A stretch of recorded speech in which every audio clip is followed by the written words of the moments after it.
il y a une chose qui m'exaspère à propos des catholiques.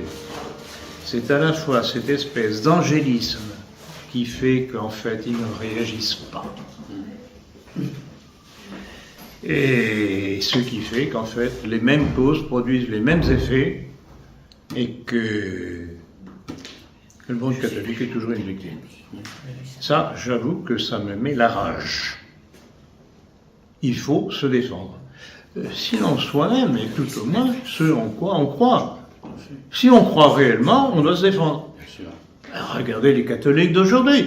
Quand j'entends, c'est pas la première fois qu'on me le dit, des gens qui sont au courant de mon action, qui me disent « Oui, mais vous comprenez, je ne peux pas m'investir parce que mon curé me dit de penser uniquement au salut de mon âme et pas m'occuper de politique. » Vous savez ce que je leur réponds? Si vous vous occupez de politique, la politique d'une part s'occupe de vous, c'est elle qui fait les mauvaises lois, qui vous détruisent, qui vous avilissent. Ah oui, c'est vrai. Hein. La France a été infidèle à sa loi historique et philosophique, le Christ. Tout homme réalise bon gré mal gré la volonté de Dieu. Vous repoussez la loi d'amour, vous subirez la loi de colère. Les Juifs en sont la preuve. Ils ont repoussé l'Évangile, ils ont subi la dispersion. Dans son châtiment même, Dieu les a chargés, à leur insu, d'une mission, appliquer leur loi de colère au peuple qui la mérite comme eux. Voilà comment le peuple maudit est le fléau des peuples infidèles. L'histoire suivra son cours puisqu'elle est entre nos mains. Nous étions déjà derrière tout ça bien avant la formation de cette planète, et nous le serons encore longtemps après l'extinction de la vôtre. Ce n'est pas nous qui causons la destruction des mondes, capitaine. Nous ne sommes que des ordonnateurs, des profiteurs, si vous préférez. Et à chaque fois, sur chaque nouvelle planète, les choses se déroulent exactement de la même façon. Les peuples se soulèvent, les sociétés se désagrègent, partout se répand la guerre. Et pendant ce temps, négligée, la planète se meurt en silence.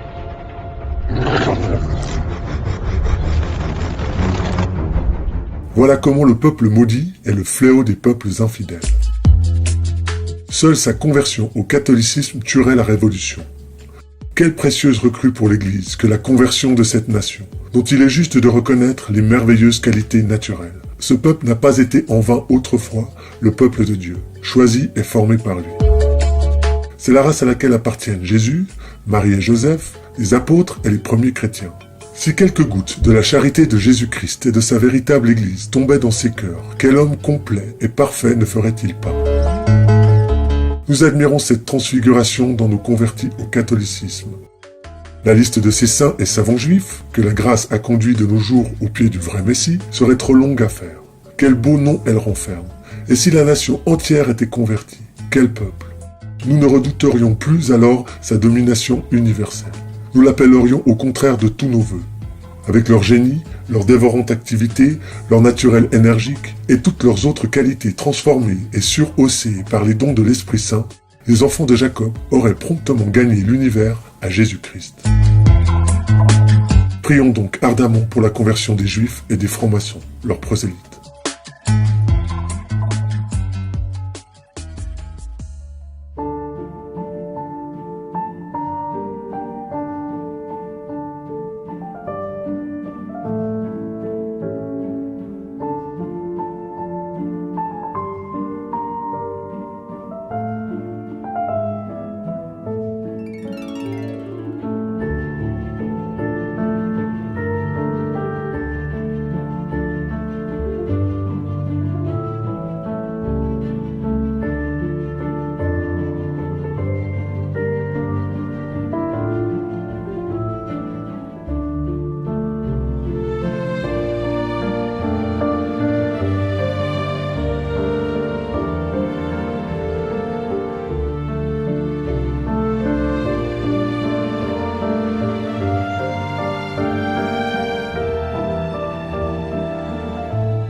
Quel était le but des aspirants à la science?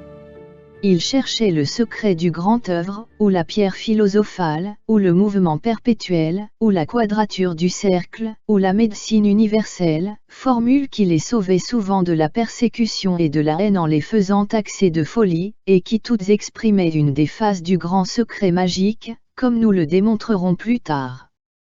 Cette absence d'épopée dure jusqu'à notre roman de la rose, mais le symbole de la rose, qui exprime aussi le sens mystérieux et magique du poème du Dante, est emprunté à la haute Kabbale, et il est temps que nous abordions cette source immense et cachée de la philosophie universelle. La Bible, avec toutes les allégories qu'elle renferme, n'exprime que d'une manière incomplète et voilée la science religieuse des Hébreux. Le livre dont nous avons parlé, et dont nous expliquerons les caractères hiératiques, ce livre que Guillaume Postel nomme la Genèse d'Enoch, existait certainement avant Morse et les prophètes, dont le dogme, identique pour le fond avec celui des anciens Égyptiens, avait aussi son exotérisme et ses voiles. Lorsque Moïse parlait au peuple, dit allégoriquement le livre sacré, il mettait un voile sur son visage, et il ôtait ce voile pour parler à Dieu. Telle est la cause de ces prétendues absurdités de la Bible, qui ont tant exercé la verve satirique de Voltaire. Les livres n'étaient écrits que pour rappeler la tradition, et on les écrivait en symboles inintelligibles pour les profanes. Le Pentateuque et les poésies des prophètes n'étaient d'ailleurs que des livres élémentaires, soit de dogme, soit de morale, soit de liturgie. La vraie philosophie secrète et traditionnelle ne fut écrite que plus tard, sous des voiles moins transparents encore.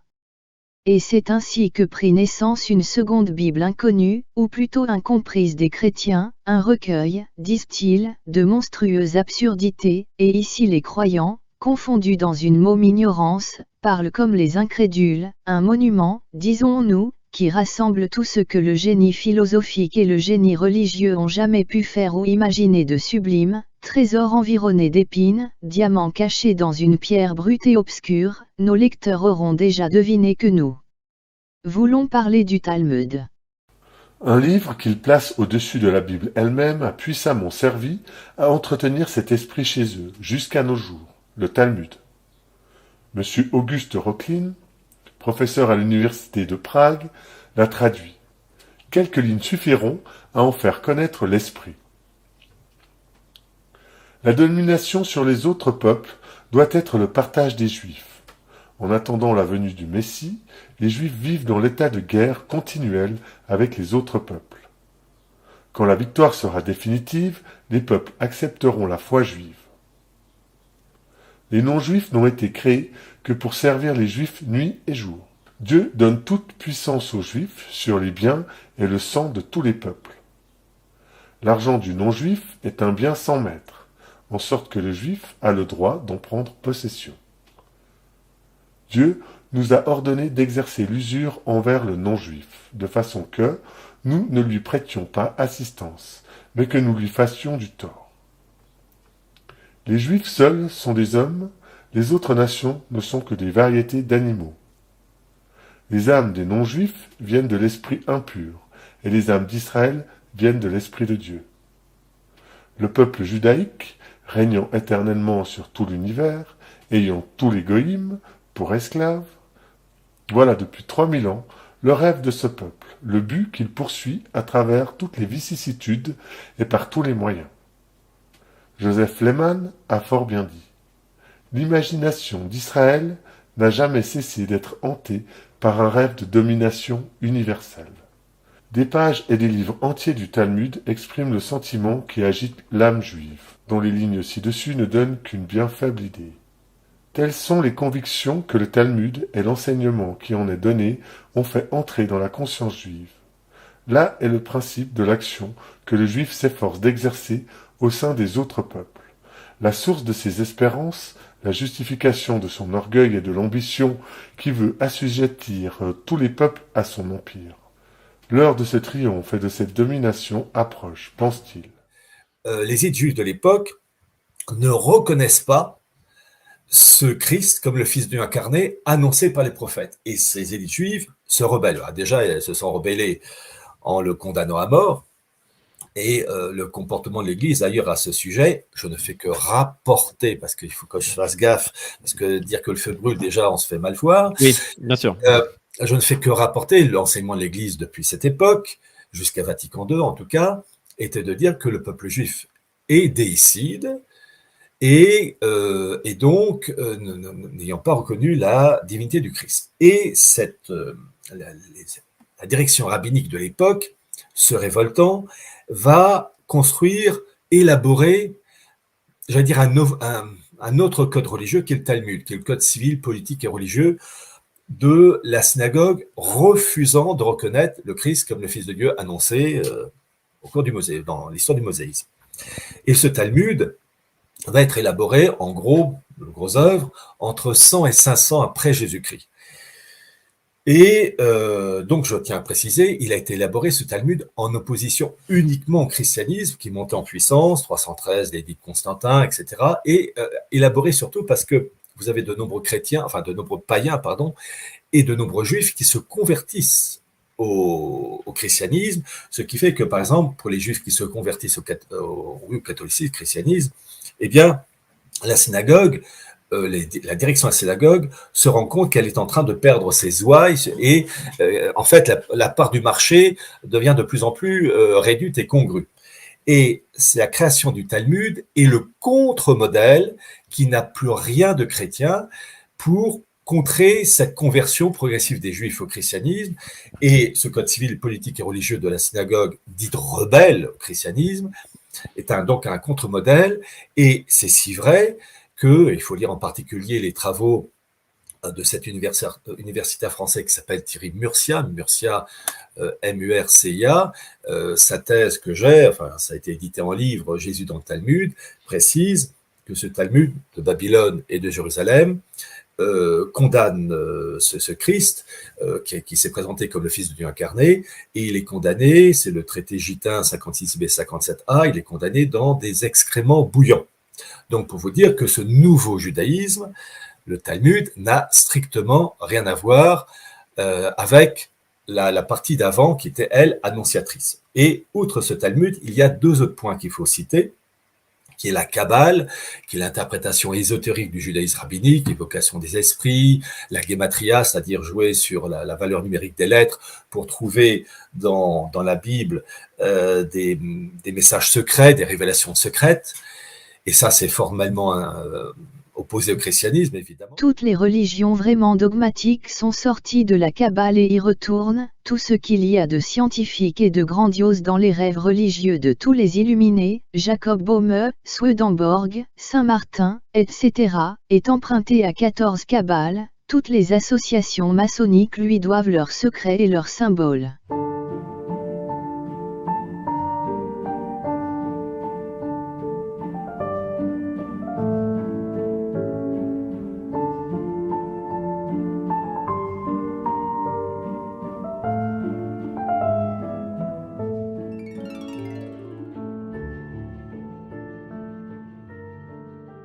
De tout temps, le peuple juif a eu la pensée que, un jour, par la puissance triomphante et le règne glorieux du Messie, il deviendrait le premier de tous les peuples et dominerait l'univers. Cette idée et cette espérance lui viennent de l'interprétation des prophéties messianiques adoptées et enseignées par la synagogue elle-même. Cette interprétation, vraie pour le fond, était absolument fausse quant à la circonstance du mode et de l'époque. C'est pourquoi, lorsque le Messie véritable, le pauvre et humble Jésus de Nazareth, revendiqua ce titre et cette mission, en se montrant avec ses vertus divines et ses miracles pour toute richesse, et avec ses 12 ignorants pécheurs pour toute armée, les membres orgueilleux et jaloux du Grand Conseil, chefs religieux et politiques de la nation juive, le repoussèrent aussitôt, pleins de colère et de mépris, et le firent mettre à mort par les Romains. Un peuple d'élite, sûr de lui-même et dominateur. Pour la première moitié de notre XIXe siècle, nous avons l'affirmation précise du rabbin Dract, dont l'autorité en ce point est irrécusable. Voici ce qu'il nous apprend des idées et des espérances de sa nation et de ses chefs à cette époque, d'après les enseignements de leurs docteurs et de leurs rabbins. Le Messie doit être un grand conquérant qui rendra toutes les nations du monde esclaves des Juifs. Ceux-ci retourneront dans la Terre Sainte, triomphants et chargés des richesses enlevées aux infidèles. עכשיו, הגויים השם, כן? אלוקים עשה אותם בשביל שיעשו פה... בשביל לשרת את היהודים.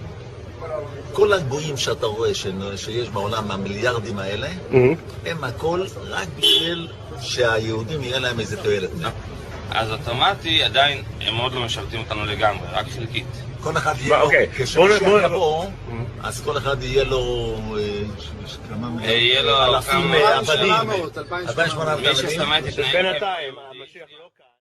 Toutes les nations alors seront assujetties aux Juifs, et les Juifs disposeront à leur gré des individus qui les composent et de leurs biens. Le projet mondialiste, il y a cette espérance messianique, c'est-à-dire qu'eux, ils attendent la venue de leur Messie qui est l'Antéchrist. Ça, ils le veulent et tout ce qu'ils font sur la partie spirituelle tend vers ça. Et puis, il y a aussi une autre raison, et cette raison-là, elle est difficile à comprendre, et je dirais que moi-même, j'ai mis beaucoup de temps à l'admettre. C'est que les gens qui sont derrière ce système économique, donc qui tiennent les rênes du système économique, sont mus par une volonté messianique.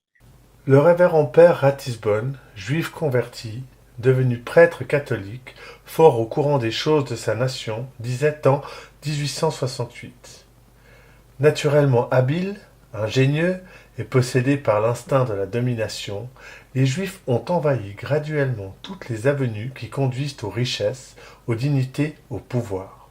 Leur esprit s'est peu à peu infiltré dans la civilisation moderne. Ils dirigent la bourse, la presse, le théâtre, la littérature, les administrations, les grandes voies de communication sur terre et sur mer, et par l'ascendant de leur fortune et de leur génie, ils tiennent enserrés, à l'heure qu'il est, comme dans un réseau, toute la société chrétienne. »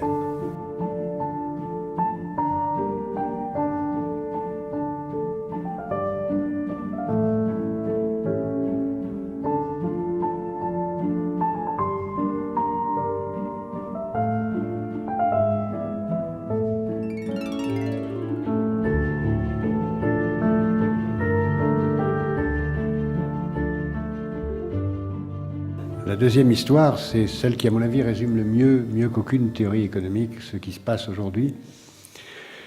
C'est Shlomo qui téléphone à David en lui disant « Écoute, j'ai une affaire formidable à te proposer, j'ai un camion de pantalons, les pantalons valent $1. Tu les veux ?» Formidable. David prend les pantalons, téléphone à Jonathan, et lui dit « Écoute, j'ai une affaire formidable pour toi, un camion de pantalons, $2. Tu les veux ?» Formidable. Jonathan téléphone à Shaoul qui lui propose $3, et l'histoire continue. Jusqu'à ce qu'un certain moment, Moshe téléphone à Christian et lui dit « J'ai une affaire formidable pour toi, des pantalons, $49. » Ah, formidable, dit 49, c'est formidable, je les prends. Le lendemain, Christian téléphone à Moshe en disant « Écoute, tu es vraiment un escroc. » « Comment je suis un escroc ?»« Mais si, écoute, tu m'as vendu $49, des pantalons immétables, qu'est-ce que tu racontes ? Qu'est-ce que tu sais très bien. J'ai ouvert le camion, il y avait des pantalons, il n'y avait qu'une jambe. Qu'est-ce que tu veux que je fasse avec des pantalons ? Personne ne me met de pantalons qui a une jambe. Tu n'as rien compris, c'est pas fait pour mettre, c'est fait pour acheter, pour vendre, pour acheter, pour vendre. » Et c'est exactement la meilleure leçon qu'on puisse avoir sur ce qui se joue en ce moment, si vous voulez comprendre ce qui se passe dans le système financier moderne. C'est tout, vous avez tout compris quand vous avez compris cette histoire. Travaillons dans cette fondation de 1000 façons à faire en sorte que le monde soit meilleur pour les générations futures. Nous sommes très nombreux dans le monde à faire ça et nous aidons à la fois socialement, écologiquement et éducativement. Et si on veut faire en sorte que le monde soit plus positif, il faut que l'art soit aussi une façon de percevoir l'importance de travailler dans l'intérêt des générations futures. Parce que l'art est une façon de toucher, de changer le comportement beaucoup plus direct et puissant que beaucoup d'autres. Et dans les arts, un des plus importants, les plus puissants pour toucher en particulier la jeunesse, c'est le cinéma. Puissant pour toucher en particulier la jeunesse, puissant pour toucher en particulier la jeunesse, c'est le cinéma. Donc faire en sorte que le cinéma soit une arme. Et donc, ces messianistes comme Sabbatai Tzvi, et ensuite Jacob Frank, donc on va traiter grâce au livre de Krauss-Hart, ont, si je puis dire, amélioré, je mets des guillemets, la doctrine lourianique, qui parlait donc de la souffrance à réparer, et cette souffrance à réparer de la doctrine orianique s'appelle le tikkun olam, littéralement la réparation du monde. Aujourd'hui, ça s'appelle en anglais Great Reset. Bien comprendre, et là, vous voyez, Raphaël, on avance tout doucement, que cette influence messianique, on est en plein dedans avec le Great Reset, et c'est si vrai que dans mon livre des origines du mondialisme, la grande réinitialisation, j'ai évoqué, alors je crois que c'est la revue Time, où vous aviez sur la couverture la planète Terre avec un échafaudage accolé à la Terre, réparé, et sur la couverture de Time, vous avez Great Reset avec à côté Klaus Schwab. Bon, pour vous dire comme tout ça c'est lié. Donc ce tikkun olam, réparation du monde, promu par la doctrine lorianique au XVIe siècle, et amélioré, si je puis dire, par Sapata Sfi, qui promeut ce qu'on appelle la rédemption par le péché ou le saint péché. C'est-à-dire, c'est faire le mal en vue d'un bien. Mais ça va très loin parce que c'est un mal dans tous les domaines. Et son successeur, Jacob Frank, qui lui se convertira faussement au catholicisme, et lui et des centaines et centaines de disciples, reprend cette même formule de faire un mal accéléré, en gros, forcer Dieu à intervenir en activant tous les mots MAUX possibles pour aboutir à une rédemption, c'est-à-dire passer d'un monde ancien à un monde nouveau grâce à la souffrance et au désordre. Rule number 1, no more pornography. No more homosexuality, none of that garbage. Not allowed. Berlin, in the 30s, in the 20s, was the Sodom and Gomorrah of the day. They were the Las Vegas of the day. They were the Sodom and Gomorrah of the day. Homosexuality, pornography, all the bestiality, all the garbage of the world, that was the capital of the world. He outlawed it. You're no longer allowed, closed all the bars, all the gay clubs, all the production, which were all run by Jewish people.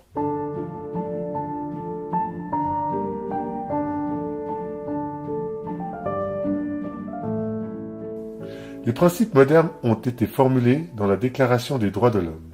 Ils procèdent tous du principe des principes, l'égalité. Tous les hommes sont égaux. Un Anglais ne doit être pour un Français que l'équivalent de tout autre Français, étant l'un et l'autre membres de la famille humaine, hommes, n'ayant d'autres droits que les droits qui appartiennent à l'homme. Les Juifs, considérés étrangers dans tous les pays du monde, avaient un souverain intérêt à changer cet état de choses, à se faire prendre et accepter comme nationaux partout où ils se trouvaient. C'est ce qu'ils obtinrent par la Déclaration des droits de l'homme, et ils viennent de nous dire le parti qu'ils en ont tiré, les espérances qu'elle leur fait concevoir pour un prochain avenir. Il n'est pas étonnant que le Concile des Juifs ait reconnu que dans ces principes modernes se trouvent les plus sûres garanties du présent du judaïsme et de ses membres. Si, en effet, les nations venaient à reconnaître leurs erreurs, à repousser cette égalité, la condition des Juifs redeviendrait ce qu'elle était autrefois, race à part, race infusible, ils seraient de nouveau traités pour ce qu'ils sont, traités partout comme étrangers. Aussi le Concile a-t-il voté le développement et la réalisation des principes modernes, leur développement dans les esprits et leur réalisation de plus en plus parfaite dans les institutions. Rien de plus facile pour lui. Il forme au sein de chacun des États de ce monde un État particulier. Partout, il a l'aide des associations, secrètes ou non secrètes, composées d'hommes de toutes les croyances ou plutôt de toutes les incroyances. Il exerce sur ces sociétés, dont quelques-uns de ses chefs sont l'âme soigneusement enveloppée de mystères, un empire qui lui permet de les faire travailler à son profit, soit en répandant les idées qu'il a intérêt à propager, soit en faisant les lois ou établissant les institutions que ces idées appellent. Il a l'immensité sans cesse croissante de ses richesses, et par elle les leviers qu'il se forge pour former l'opinion, pour la soulever, pour faire éclater les événements dont il attend l'avancement de sa cause. Il a l'inflexibilité de son vouloir et la flexibilité de son aptitude. Il a de singuliers et merveilleux privilèges d'intelligence en rapport avec ses ambitions. Quelle est cette énergie de vie que le judaïsme attend pour lui, pour sa race, de la propagande des idées modernes et du fonctionnement des modernes institutions qui en découlent, suffrage universel et ce qui en suit? Et quel est le plus haut développement auquel le judaïsme espère et que doivent lui procurer ses idées et ses institutions énergiquement vitales pour lui? Ce développement n'est rien moins, inutile de le répéter, que l'hégémonie du juif sur toute la race humaine, sa domination sur tous les peuples, devenus sujets, esclaves d'Israël. Théodore Francy, dans la conjuration antichrétienne, Monseigneur Delassue affirme que les Juifs sont au sommet de la hiérarchie maçonnique. Qu'en pensez-vous? Ça n'a jamais été prouvé, donc je pense que c'est faux. Alors je sais qu'il y a des trolls qui vont arriver, mais non, ça je pense que c'est un mythe, qui fait plaisir à beaucoup de gens. Et d'ailleurs, j'ai lu des ouvrages qui l'affirmaient, mais j'ai jamais lu d'ouvrages qui le démontraient, si vous voulez. Et Monseigneur Delassue est un très grand théologien, mais là-dessus je pense qu'il n'a pas beaucoup de sources, si vous voulez. Comme déjà tout est changé pour nous, et en si peu de temps, s'écriait Crémieux, après 3/4 de siècle seulement de fonctionnement des principes modernes. Quand on s'est aperçu que les Juifs étaient citoyens, ils étaient déjà en partie les maîtres. Ils écrivaient cela bien avant l'affaire Dreyfus, qui a fait voir à tous ceux qui se sont point inféodés aux Juifs que ceux-ci sont vraiment nos maîtres. Avant eux, d'Israélis, autres Juifs, bien placés pour connaître la vérité de ce qu'ils avouaient, écrivaient. Le Juif arrive de nos jours à exercer sur les affaires de l'Europe une influence dont le prodige est saisissant. D'après la doctrine enseignée par les maîtres d'Israël, le Messie doit être un grand conquérant qui soumettra les nations à la servitude des Juifs.